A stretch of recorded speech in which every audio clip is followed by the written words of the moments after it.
It is the Blue Room, and we are recording on a Monday because Everton are in crisis once again. They haven't got a manager once again, and we are embarking on another wild search for a new manager, it would seem, after the loss against Norwich at the weekend. Benitez is gone. Who comes in to replace him? Who knows? We'll get into that in a bit. Mike Diasha and Dave Downey joined me for this impromptu show. Lads, what are we going to do? What are we going to do? Mike, what are we going to do? Do you want an actual answer? Semi-serious answer. One. Semi-serious answer. Oh, semi-serious. Burn it all to the ground. Do you want my serious answer? Do you want my serious answer now? Yeah. Burn it to the ground. just burn it. Like, what is the answer other than just absolutely get a big load of matches, set the building on fire, and start again from the cinders? Actually, do you know what? Don't start again. We'll get into like maybe handball. Have you ever watched handball? It's good fun. Oh, it's great. Yeah, like, yeah. Like badminton. I don't know. Squash. Anyone played squash? I don't know. It's harder than squash. Yeah, I've got a bit more responsible view on this, Matt. I think we should sell all the players, sell every asset that's there, sell everything that's blue, and give all the money to everything in the community, and then that'll do. Then, and then we'll just go and watch Marine or someone like that every week. And then can we burn it to the ground? And then we'll burn it to the ground. Everything that is not needed by everything in the community. Do we need to do a clarification at this point that Mike doesn't actually want to burn Everton to the ground? Or can we have volleyball games at the sand at Bramley Moor? Just don't build the stadium. Just play volleyball on the sand that they've got there at the minute. I reckon that'll be a crack at that. I'll be honest, Matt. You can clarify that if you want. I'm not going to clarify that. No comment there. No comment. The Blue Room is not responsible for any action taken by Mike Diasha. Yeah, pretty much. But do you know what? We jest and we joke, but Jesus Christ, it's quite depressing, isn't it? Go on, Matt. Just you haven't done the update of where we stand the situation yet, have you? Because I can't say the words. I can't say it. So as we record this at 11 o'clock on Monday, Benitez is gone, but it would appear they want Roberto Martinez to come in, which is just funny to even say. But Belgium don't want to let him go. Apparently, he really wants the job, which I find a bit mad. But the reports indicate it's not going to be him. It'll probably be Duncan up until this week and going into the game at the weekend. But before we get into that, lads, I do want to speak about Benitez and his tenure. And ultimately, Davey finished off with a run of 1 win in 13 games. We've taken 6 points since September. And whatever you want to say about any of this, and we will get into talking about the owner and the chairman and the way in which they've picked managers and the route potentially might go down next. But whatever you say about any of that, Benitez was an awful, awful Everton manager, wasn't he? And that decision was a long time coming. Yes, he was. And the big thing about this for me is everyone loves a bit of humble pie, don't they? They love sort of rubbing it in people's faces. What they said initially was correct. I actually don't get that feeling from others who said it literally from the day he was linked to getting the Everton job. Do you know why, Dave? Because it wasn't that hard to predict. It wasn't like going out on a limb and making this like crazy prediction based on loads of research and scientific analysis. Yeah. Every single person knew exactly how this was going to go. No, I think back to that Merseyside derby. How many of us said at the start of the season in December they'll be chanting his name when they're levering us, and we'll be in a terrible place. Everyone knew to that level of specificity that that's how it was going to go. I slightly disagree with that because there are so many other things that are happening there that are so wrong. I mean, we joked there about liquidating and burning it to the ground and stuff like that. We're saying those words not purely based on the fact that Benitez was the manager. Those sort of things are based on the fact the football club is run, which is appallingly by the guy who owns it, who we all thought was the saviour when he first come in. What is it now, 5 years ago? And you look what's happened since then. But Benitez only becomes part of that. And as I've said all along, and I think you've pretty much agreed this way, Matt, that, yes, there's a huge issue with Benitez being the Everton manager, but it's not necessarily the biggest issue that's wrong with the football club. And that's what we're going to see come to fruition right now when we're trying to hire a manager who it looks likely to be one of the three. Well, many people have spoken about, but also reports we've heard about Wayne Rooney, Duncan Ferguson, or Roberto Martinez. It's not. This doesn't surprise me. I mean, you'll get people who are fans of other clubs and don't really get the Everton situation as deep as we all do. But in the face of many people, they'll say, "Oh, going back to Martinez, who's just been a decent manager on the international scene." Everton getting him is not a bad thing for them to do. When we all know it's an appalling thing for Everton to do, because we know what happened in the situation he was given. And what he did that first season was just completely rare, isn't it? You think about it now, that it's probably one of the best seasons we've had. But it was literally just one season that we had where things went right, where he took over a side that was very competent under David Moyes. We're at now a situation where, yes, we can talk all we like about Benitez and how poor things were, how poor he was, how ridiculous signing him as the manager was. But that doesn't change what the issue is at the football club. And in my opinion, yes, and people will say to me, "Oh, Dave, you're trying to dodge the fact that Benitez was that bad." I know he was that bad. That run of games was truly appalling, and he shouldn't have been at the football club. When he come in, I didn't criticise him as much as others have, or really badly criticise him as a lot of people do as well.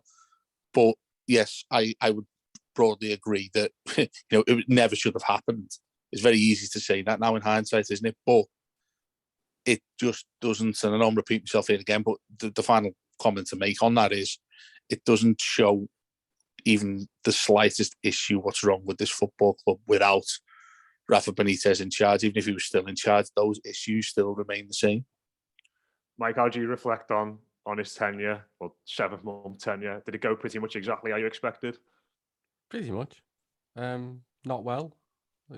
It was pretty much doing from the start, wasn't it? And it's not because he managed Liverpool. I think the fact that he managed Liverpool probably has less to do with any of this than any other possible reason you could conjure up. It's the fact that he couldn't organise a defence, couldn't organise a set piece to save his life. He didn't win football matches at the end of the day. He alienated himself to fans, to staff, to the players. He did everything he could do to possibly hamper himself in the job. It's not everyone was against him. It was that he was against everyone else. So the people that stood there on the first day of the season and bit the tongue and got on and supported the team and watched them beat, was it Southampton first game of the season possibly? It shows that people were not there to just be like, right, okay, well, we're going to be on your back straight away, because guess what? Rafa Benitez is not the most important thing to Correct. Evertonians. Yeah. The most important thing to Evertonians is winning football matches, and they will back anyone to do that. Like, it doesn't matter who it is. It doesn't matter what the position is. If Everton are winning games, then people are going to back that and they're going to stand for that. That's fine.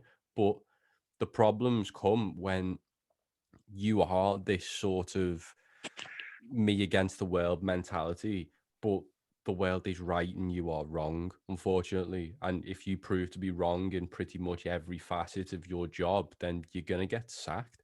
Doesn't matter if you manage Liverpool, doesn't matter if you manage Chelsea, doesn't matter if you manage Hartlepool United, could have managed anyone. It was more about just how woefully inadequate he was at his job. And thank God it's over. But do you know what? As Dave says, we can sit here and we can focus on Benitez. That would be wrong. It's over. It's done with now. The problem comes from the fact that there was a time when that man was appointed. Someone's done that. Despite, as you said, Matt, the terrifying thing, and we said this the other day on the podcast, I think if you took any, I reckon, line me up 20 Evertonians sat in a pub on a Friday night having a chat about Everton. I think if you take pretty much all of those 20 and you swap them with Farhad Moshiri, you'd probably get better decisions made, which is terrifying. I shouldn't think that, because I don't think that about pretty much any football club anywhere. Like, that's a stupid thing to think. But in this case, it's probably true, because we know from journalists, from actual stories, that it was pretty much him and him alone that hired Rafa Benitez.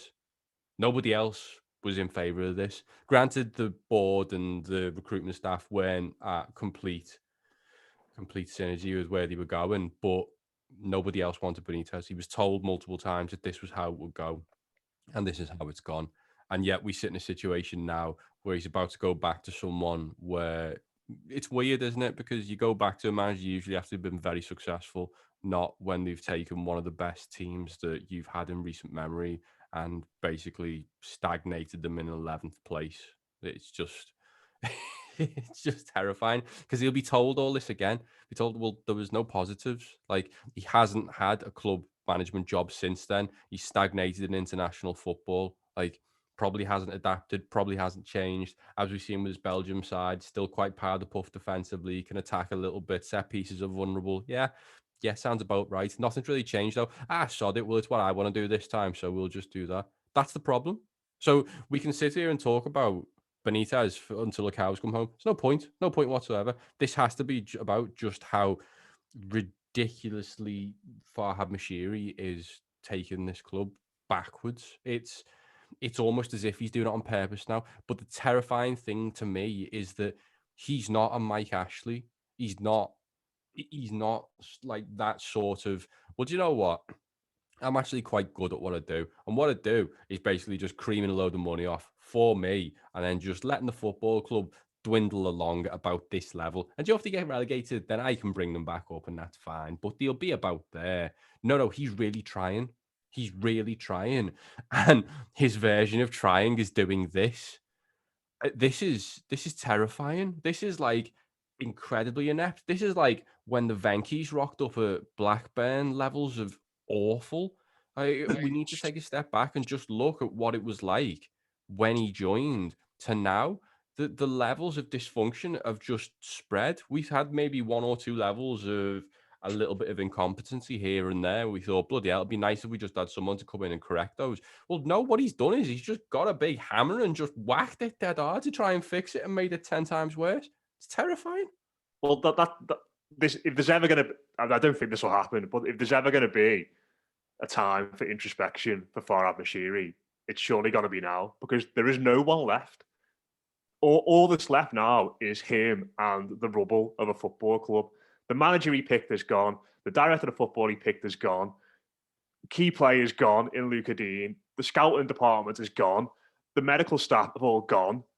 And he lined up behind this fella who he thought was effectively the saviour in Rafael Benitez to take us through this period. He backed him by selling Luca Dean. And literally days later, literally a couple of days later, he's gone. He sacked him. And it just goes to show that they just lurch from one crisis to another, don't they? Or under him. And just do me a favour, Matt. Yeah. Just swap the name Rafa Benitez for Sam Allardyce. Yeah. Nothing changed. He was there, stood in the smouldering wreckage of his own just incompetency. Nothing changed then. And we've been through the same cycle all over again. That was the time for introspection. That was the time to take a step back. And we thought he'd done that when he brought in Marcel Brands. And we sit here and we're talking about bringing in a director of football when we know we've already seen that happen. We've already seen it play out. We've done this before. He brings in the director of football. The director of football gets a nice office over that way, sits there, and you can, like, maybe he's got a tactics board or whatever, a big whiteboard he can write on. And then Moshiri will just forget he exists 2 weeks later and just carry on playing Football Manager. Like, that's what happened. Here's Anwar Al-Ghazi. Yeah. Well, that's it. I mean, like, we've been asked loads because obviously we've been doing a lot of work BBC-wise and everything we do on the Blue Room since this has happened. People are saying, who do you want then, Dave, if you don't want Duncan Ferguson? Who do you want if you don't want Wayne Rooney? And I don't have an answer for that, admittedly. Don't have an answer for who I'd like to see as the manager. And to the point you two have just made there, I would like to see Moshiri show some sort of sense as an owner and say, listen, and admit, take his ego away and admit, I haven't got a clue about all this shit, and I've proven that. I'm going to give all of this to this guy who is a director of football. Do it properly this time. Get the director of football in, and he deals and runs everything else that I've tried to do, because it's my little train set that we've, ironically, Bill Kenwright's been criticised about, hasn't he, for years gone by. The owner, he goes and gets. I'm starting to think they must have been best mates for years, actually, and he didn't just find them somewhere with a billionaire, with, you know, £1 billion worth of money. I'd like him to show responsibility for this, and he never has. And you can just look at every single facet of the football club and realise he hasn't shown any sort of knowledge, acquired any sort of knowledge from people who know what this is. He's simply taken advice from agents who have their own agenda to sell footballers and get as much money as they can for certain people.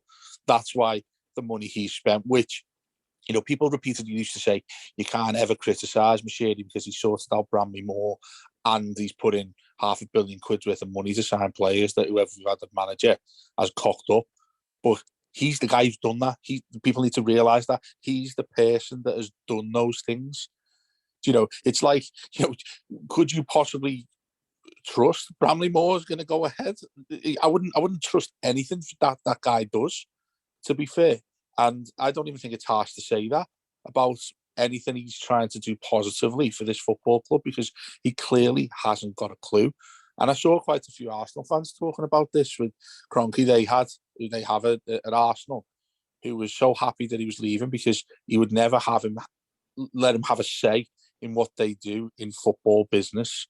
And all we've seen is him do that, and that's come to fruition here.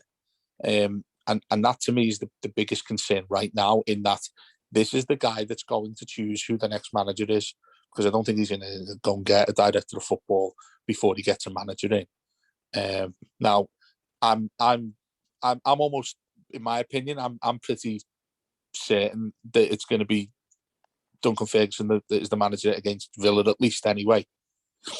What goes on from beyond then becomes even more tricky if Everton win that game in many ways, because if we lose that game and if Ferguson's in charge and we lose it, it's like, okay, well, we can't have Dunk. At least that ticks one off the list.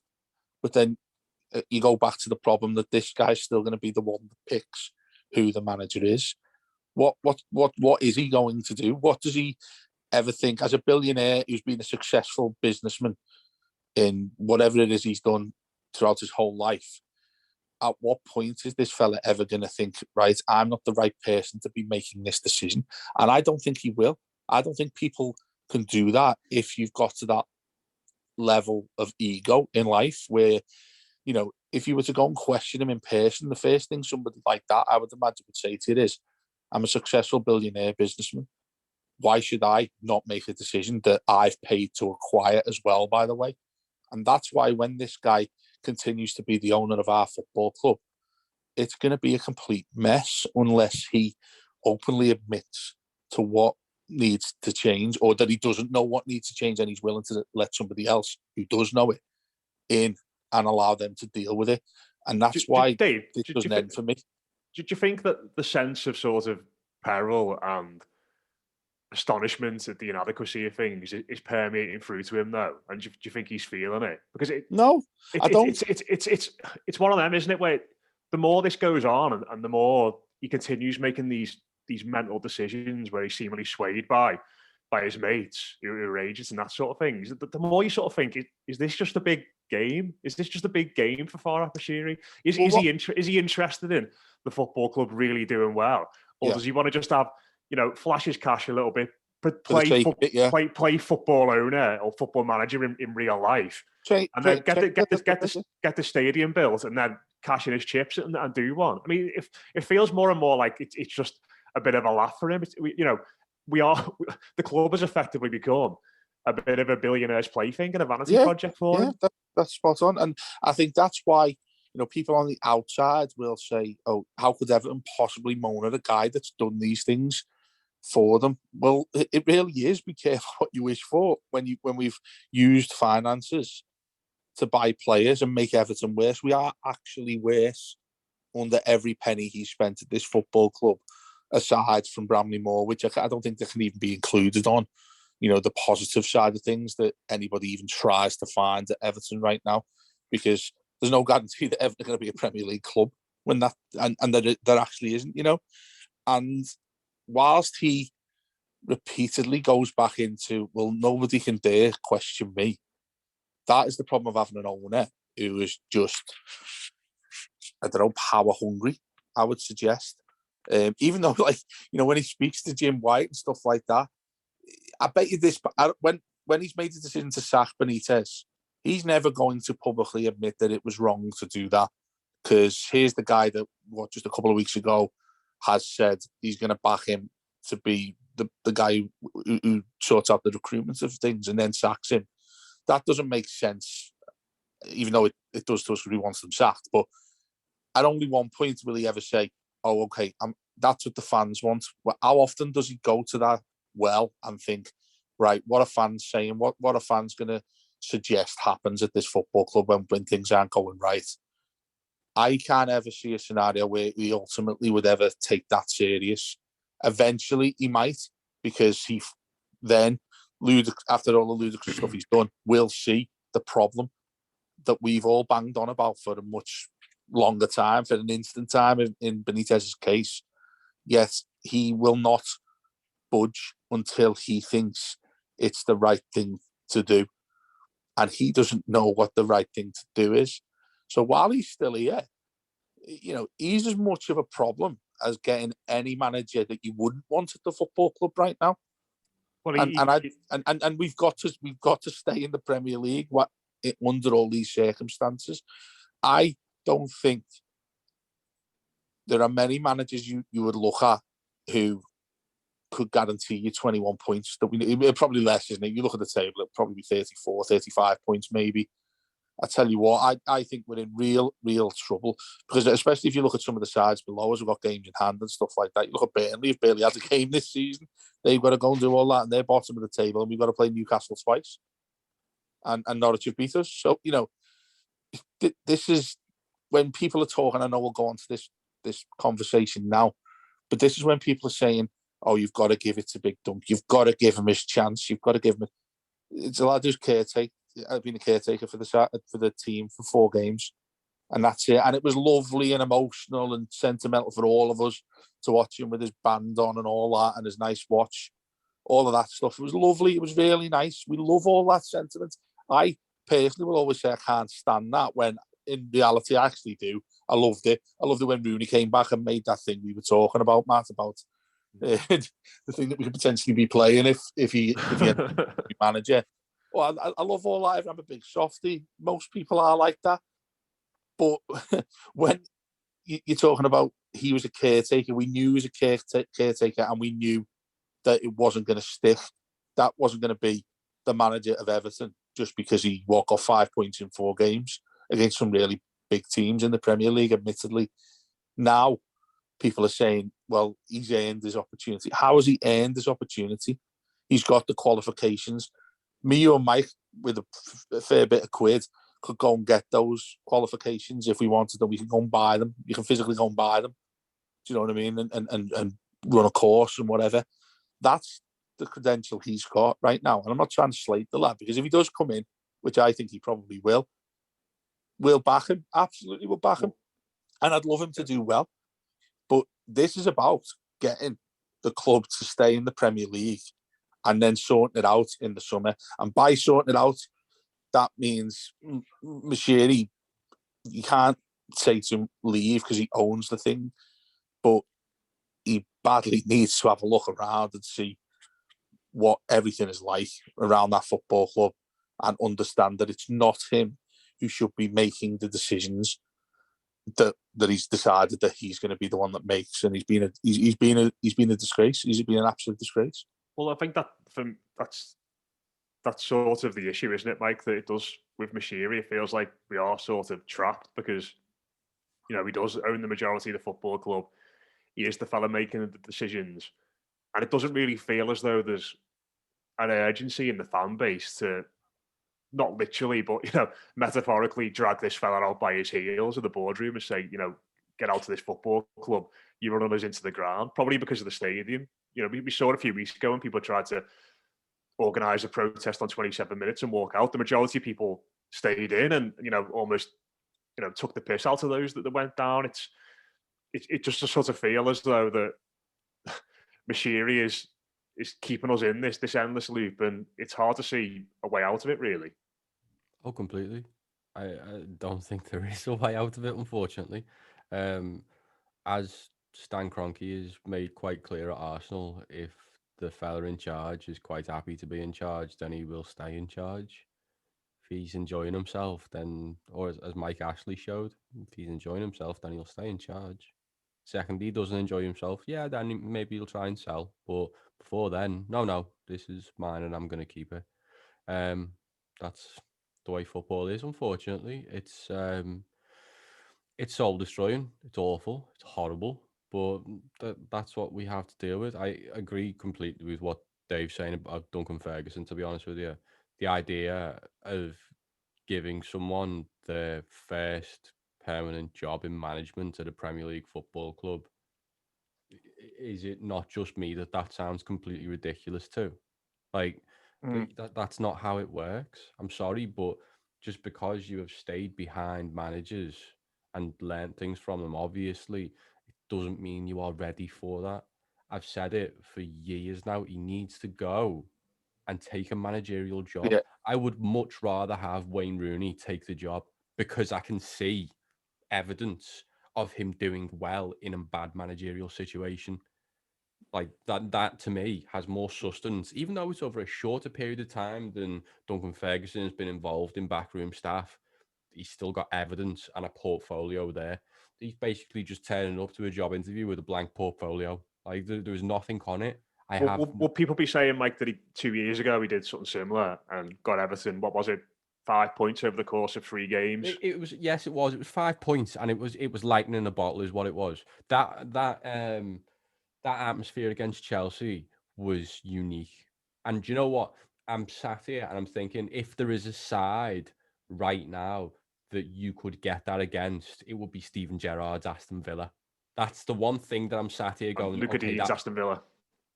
What? Luca Dean's Aston Well, Villa. exactly. But it's one of those things for me where I can see that kind of makes a bit of sense. So yeah, don't rush it, and I wouldn't have too many qualms about that.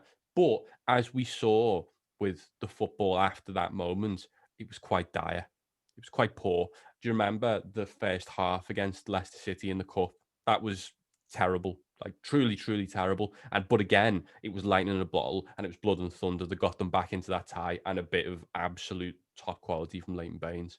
That's the reality of that situation. It wasn't brilliant tactical masterclasses at all, and I haven't seen evidence of him being a successful manager yet. So I'm sorry, that doesn't give you the right to manage Everton Football Club. It just doesn't.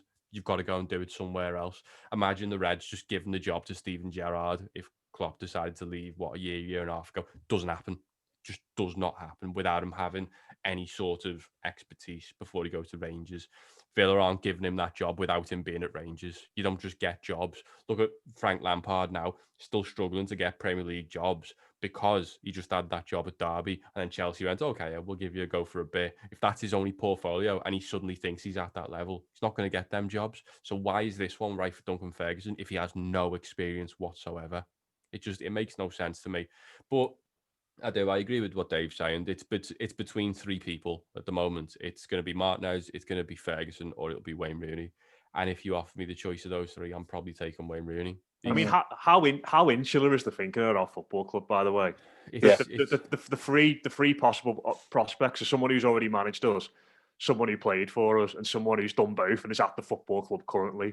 You know, it's so narrow-minded. And it probably is a nod to some of the issues that we're having, isn't it?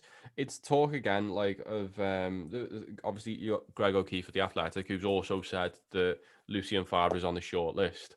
Whereas it's like, where's the direction?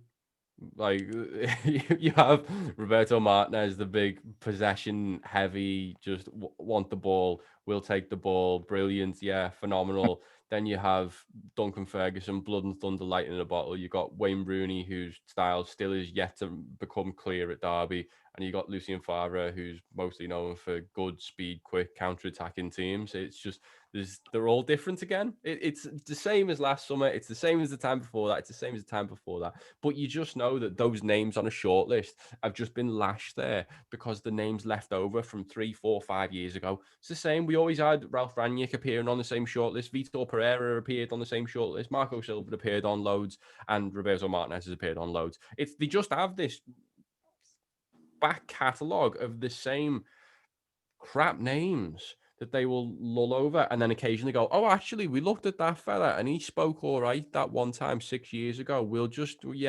might bring him back in.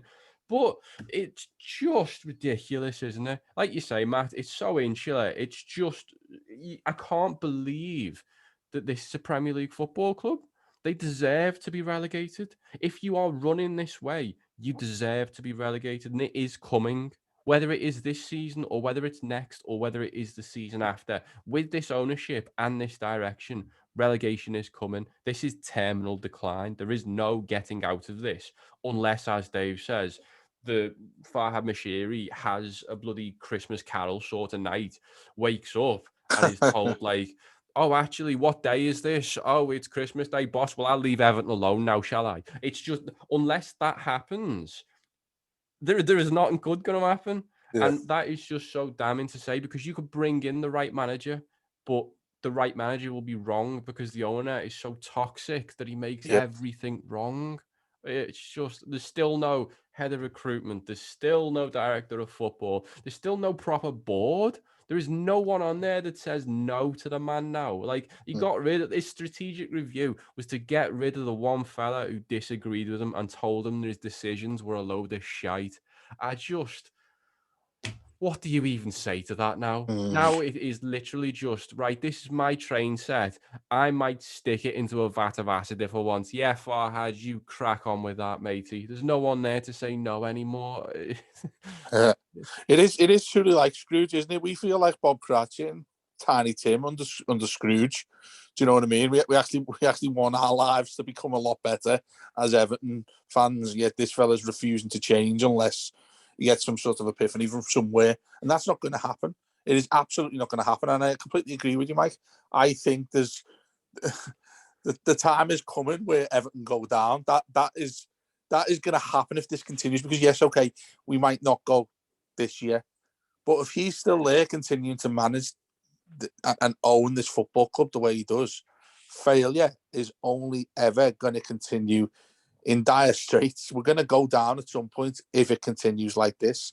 And you look at it and think, does he deserve it? Absolutely, he deserves it to manage a football club like that. And I say manage when it is actually, he is sort of a manager, isn't he? That's the thing. You look at him and think he's actually managing this side based on the decision he's making. And does he wake up and smell the coffee when ultimately financially it'll hit him hard?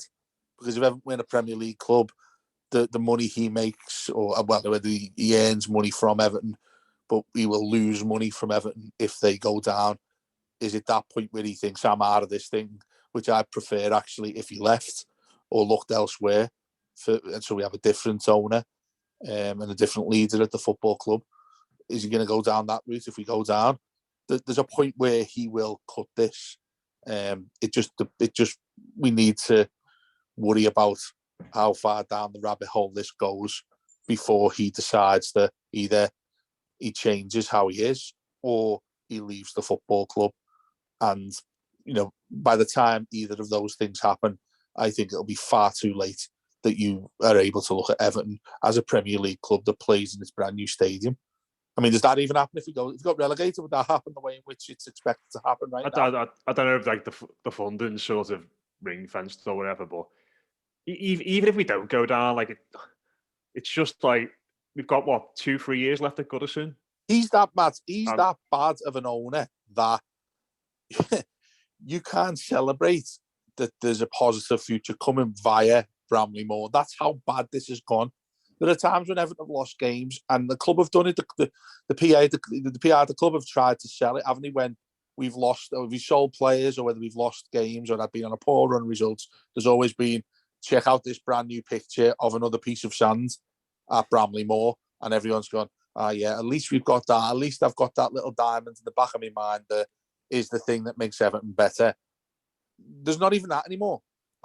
Whenever they put those really nice drone things, when they took drone pictures of it and all that, I look at them like, I look at it with disdain now. I don't look at it with pleasure or imagine how good it's going to be when that's there. Because you can't, because you don't know whatever. You'd rather stay Goodison and have a functioning team. You'd rather stay where we are and have a functioning team.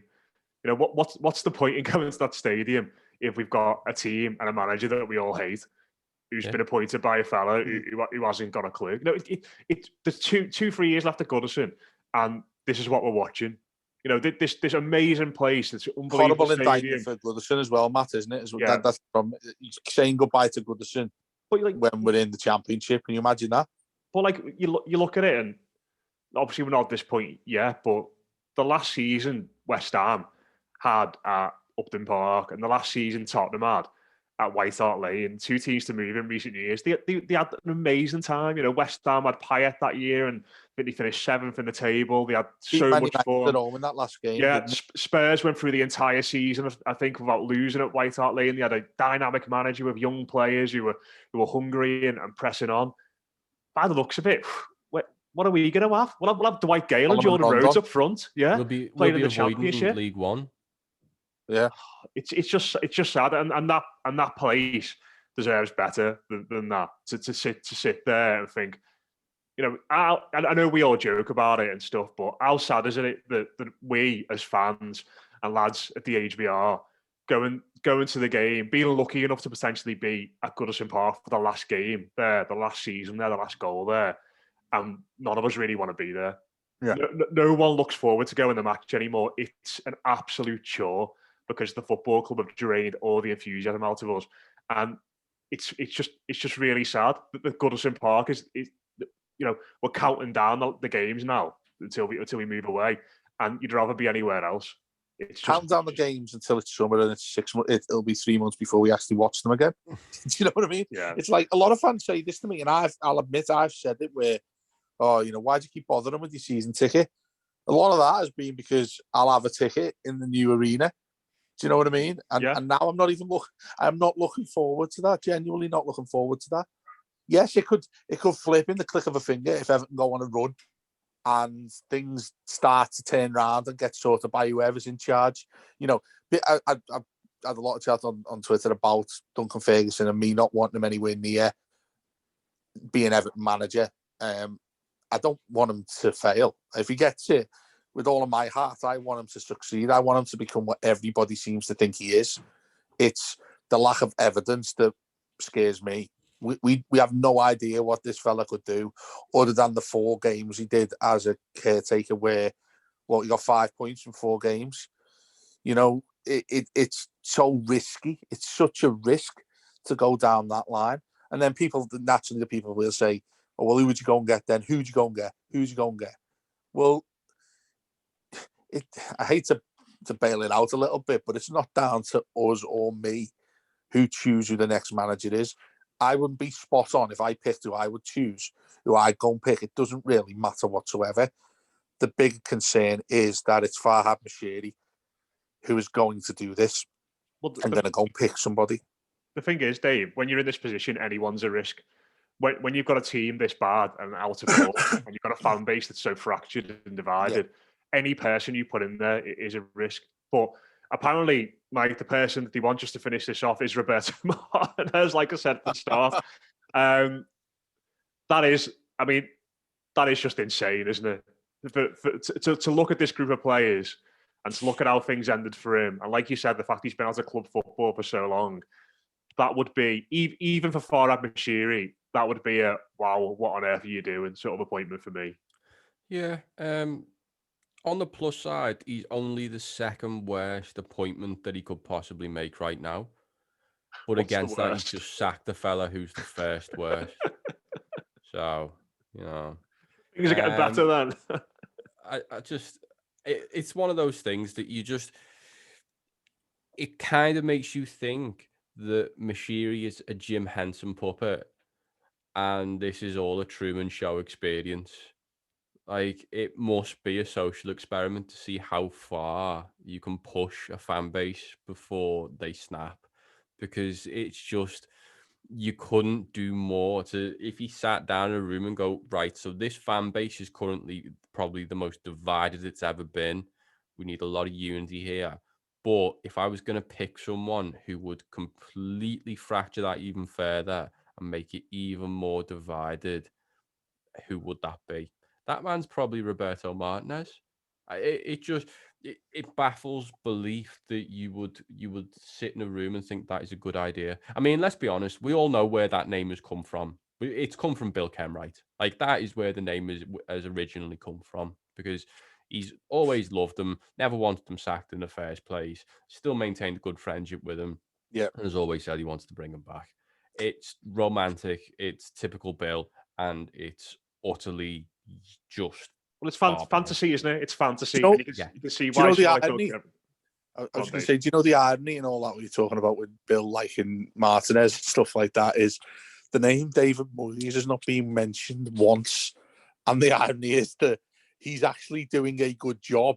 That his name has not been mentioned. That's how low this has got.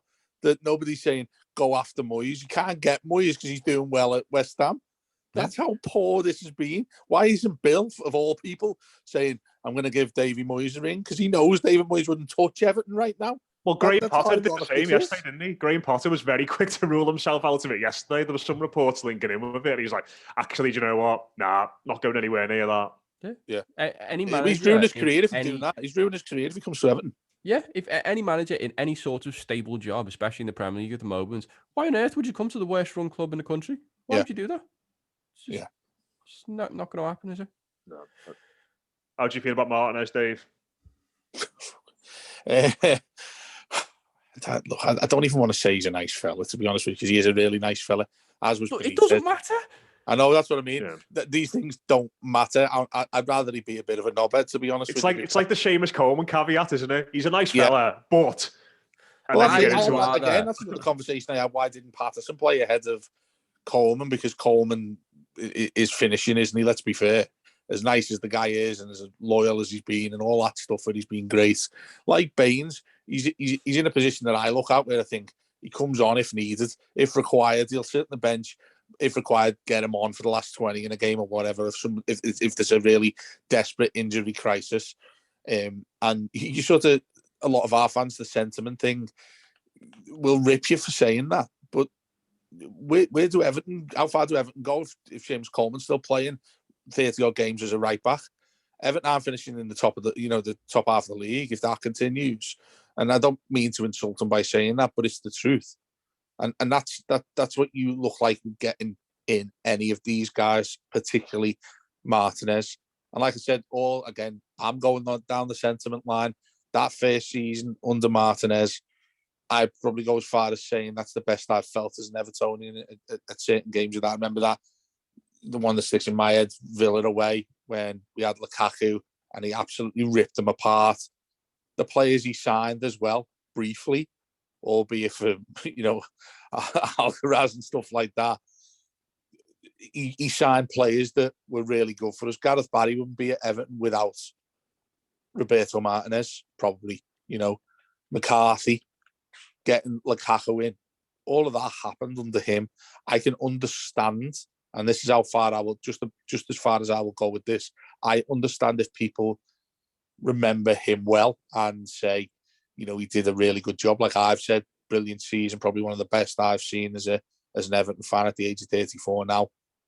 But that's as far as it went, because after that, it just continued to become a disaster. Even when people will still bang on the fact that we reached 2 semi-finals in the FA Cup and the League Cup in the season that he left. Look at the manner in which we left. Going to Wembley to watch that semi-final against Man United was one of the darkest days I've had as an Everton fan, the way in which we lost it to Martial's gun in the last minute.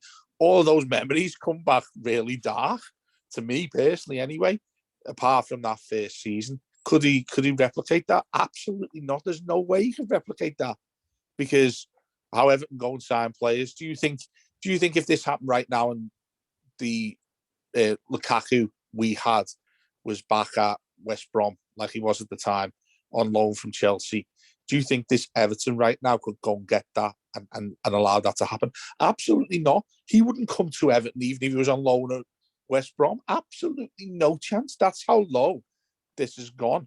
So how do I feel about Martinez? Yeah, thanks for the memories, mate, but please don't come back. Well, this version of Everton is probably closer to his Wigan side, isn't it?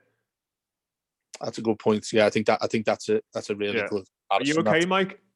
Dave just said thanks for the memory. Do you want it? Do you know? No. Do you know what? That song's gone in your head, though, hasn't it, Mike? Do you know what? You said something there, Dave, that I vehemently disagree with. You can see why people remember him fondly. I can't. Yeah. I'll give you some very small reasons as to why. Everton 3, Stoke 4. Everton 1, West Ham. Everton 2, West Ham 3. Yeah.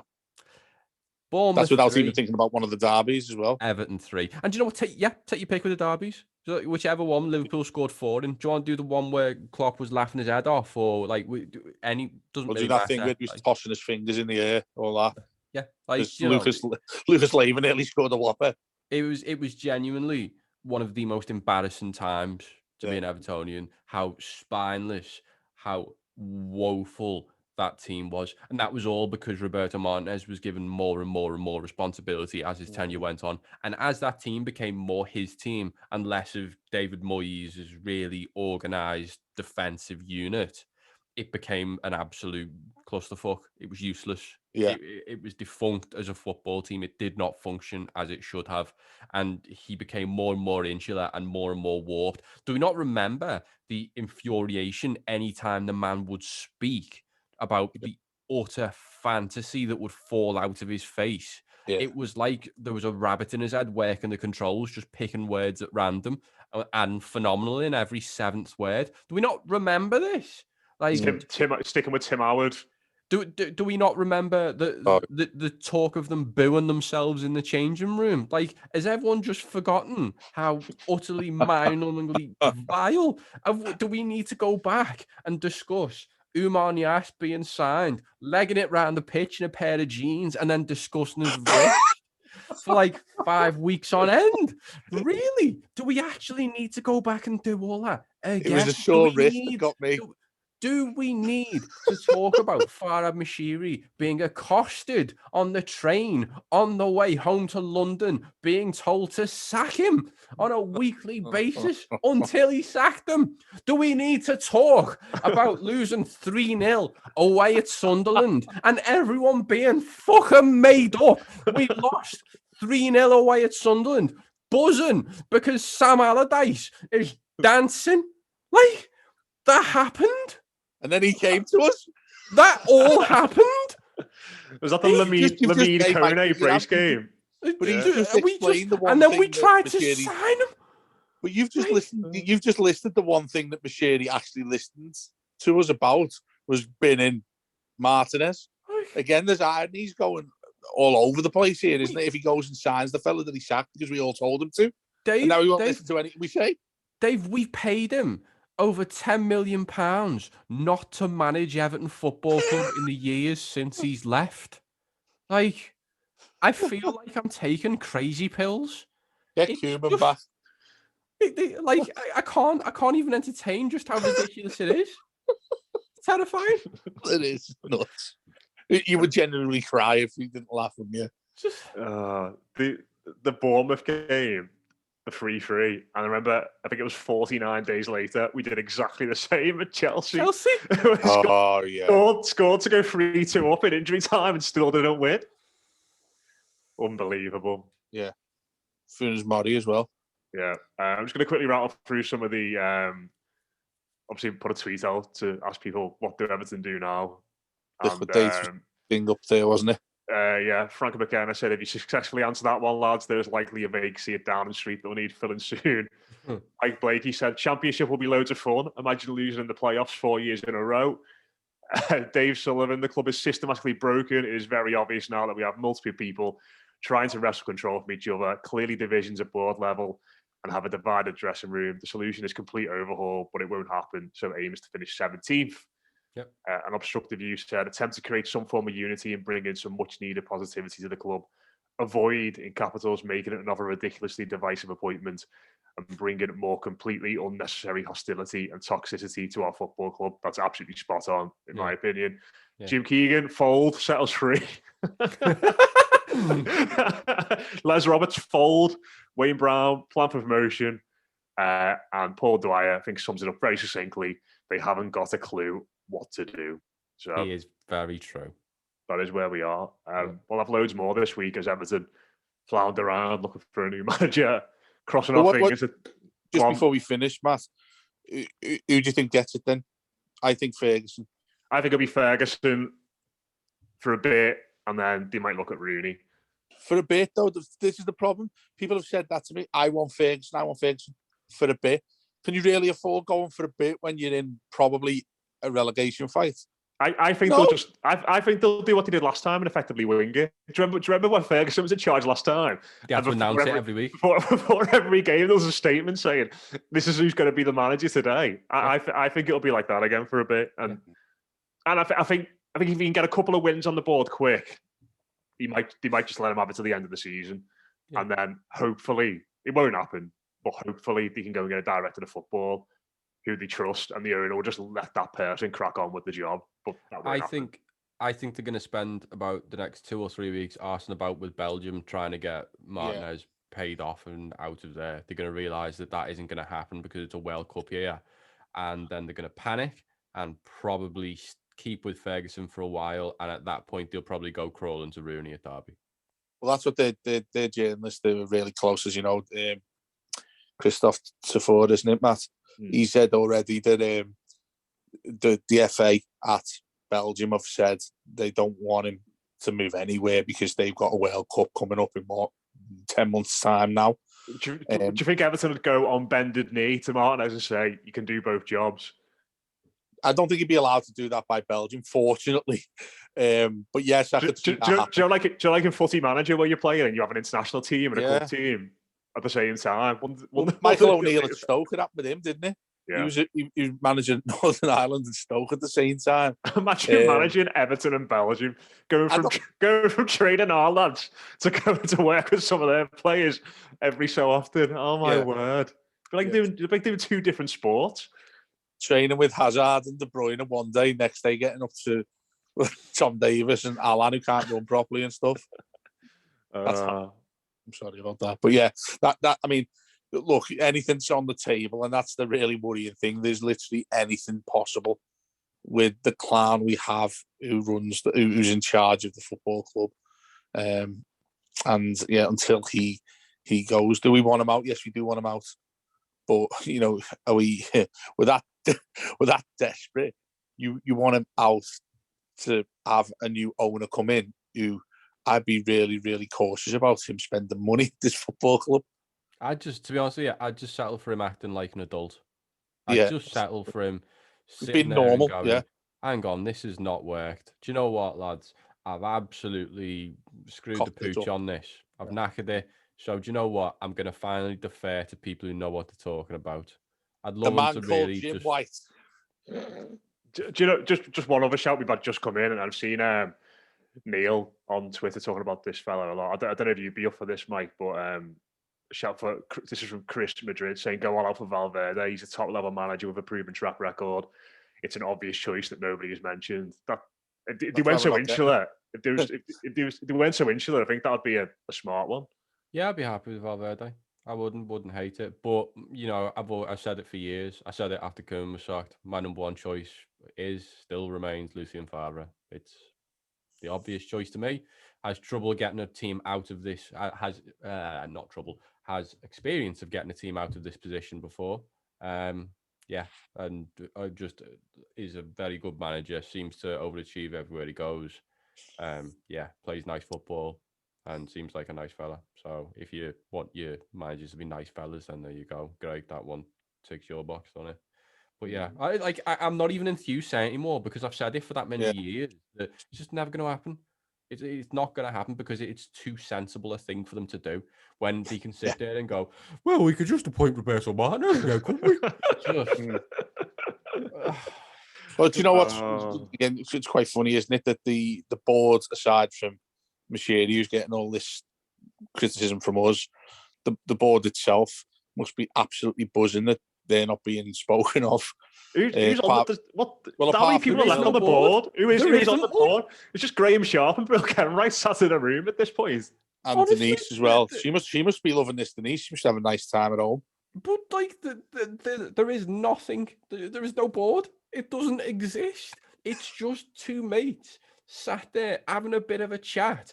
And then Farah Moshiri sends him a text about 3 bells and going, yeah, I've sacked the manager. Anyway, cheers, lads. I'll speak to you in 3 weeks. Just, God. Bill's definitely getting pissed of a night, isn't he? It's just, God. Him and me both. Bloody hell. Yeah, it's been... Do you reckon Marcel Brands will come back if you offered him the job? No. No. Absolutely not. No.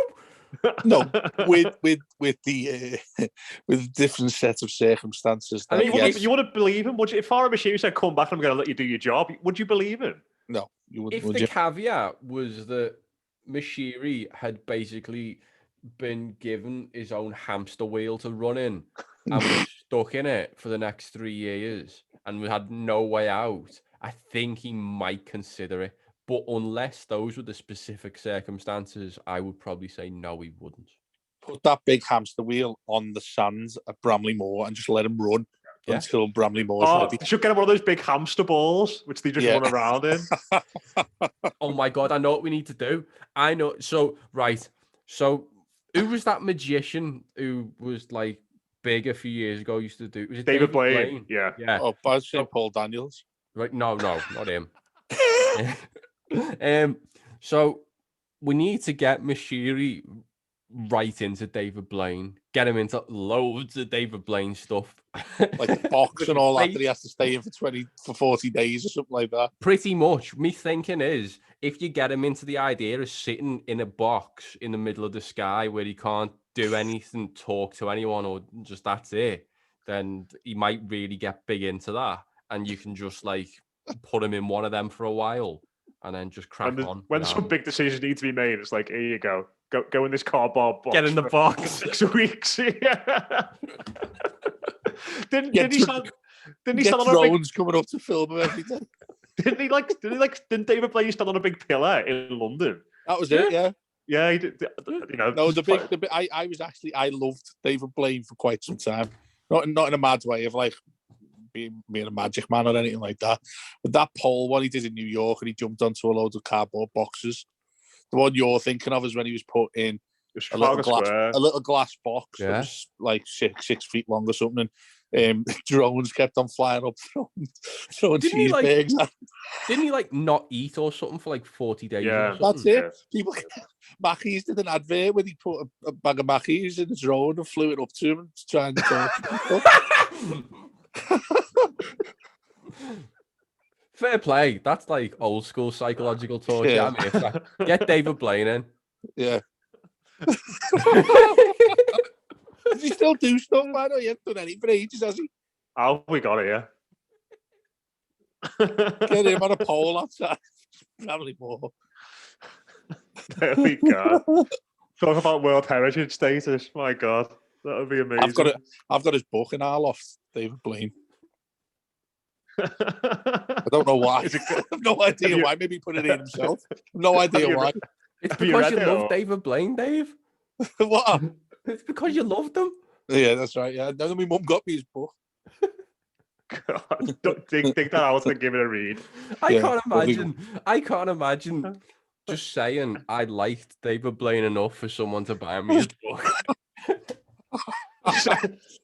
Package it and send it to Moshiri, and we can get this process started. That's it. Oh, going down the rabbit hole well and truly, yeah.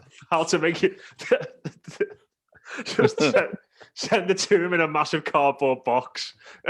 He can just go and stand in it for 40 days, suspended above somewhere, and read David Blaine's book, and hopefully we can start getting this all sorted. Top of the Liver buildings. Oh my word! Oh wow! Yeah, yeah. We'll leave it there. We'll have loads more this week because loads more is going to happen. Could Roberto Martinez be the fella? Let's see. I mean, it's eventful. That's all you can say at this point. Will there even be a club by the time Villa comes around on Saturday? Will Micah Byrne Goodison Park to the ground? Will David Blaine be a manager? Tune in next time on the Blue Room to find out. Cheers for listening, everyone. The Blaine Room. I'll speak to the Blaine.